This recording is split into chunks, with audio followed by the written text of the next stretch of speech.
The world was first introduced to Alice in Chains in 1990 with the release of their debut record Facelift. Contrary to popular belief, Alice in Chains was the first so-called grunge band from Seattle to have a gold record, thanks in large part to the success of their single Man in the Box. To be fair, the band had a year head start on Pearl Jam and Nirvana, who didn't release their major label debut until late 1991. And Alice would stand apart from the rest of their peers by being the most metal-sounding group from Seattle, so people were pretty surprised in early 1992 when they quietly released their first EP titled SAP. The EP showed a softer side of the band that carried through some of their subsequent releases. Today, we're going to be talking about the making of SAP. Stay tuned for the full story.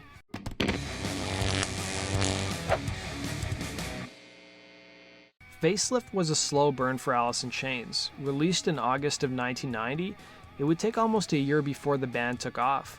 It wasn't until the single Man in the Box got heavy play on MTV in the spring of 1991 that the band really became a household name. By the end of the year, Alice in Chains booked a week at London Bridge Studios in Seattle, where they would work with Pearl Jam producer Rick Parashar. Fans could thank director Cameron Crowe for SAP being recorded.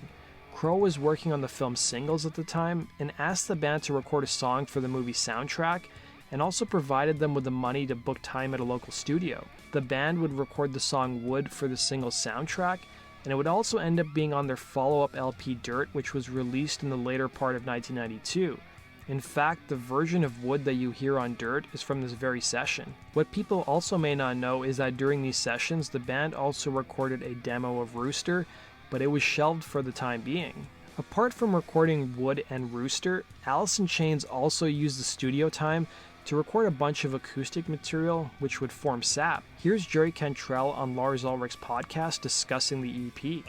Where did that come from?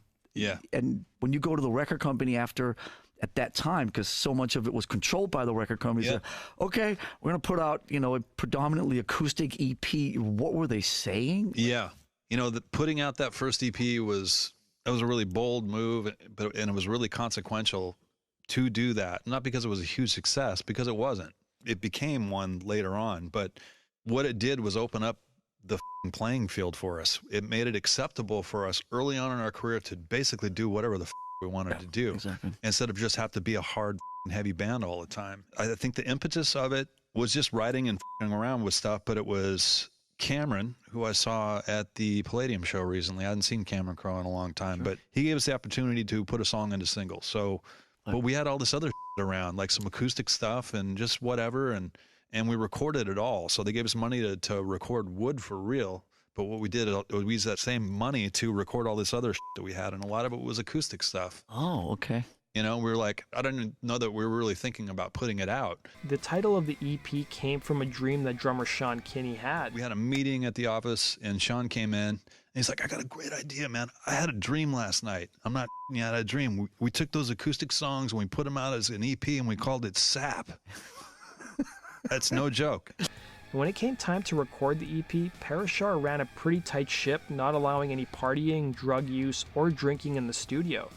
According to assistant engineer Dave Hillis, who worked on the release, he would tell author David DeSola in the book Alice in Chains: The Untold Story that any drug use in the studio by singer Layne Staley happened when he would sneak into the bathroom. In the same book, Jonathan Plum, who also worked as an assistant engineer on SAP, recalled the two different types of personalities Layne Staley and guitarist Jerry Cantrell were. He would remember Layne as a very down-to-earth, friendly guy who chatted with the studio staff about their life, while Jerry was very laser-focused on his work and wasn't the type of person to stop and casually chat. SAP would represent an important evolution for the band, as it was the first time Jerry took a bigger role in singing, thanks in large part to Layne's encouragement. Jerry sings co-lead vocals on the tracks Brother and Got Me Wrong, and it was this singing style that the band would become well known for. SAP was also notable because of the high-profile guest appearances. Ann and Nancy Wilson of Heart sang background vocals on the song Brother and Am I Inside, while Chris Cornell of Soundgarden and Mark Arm of Mudhoney would also provide additional vocals on the track Right Turn. If you look at the credits for that song, it's credited to Alice Mudgarden, which is a combination of all the band names. When it came time to releasing SAP, the band didn't want to do any kind of high-profile promotion. Here's Cantrell talking to Ulrich about the promotion for the record.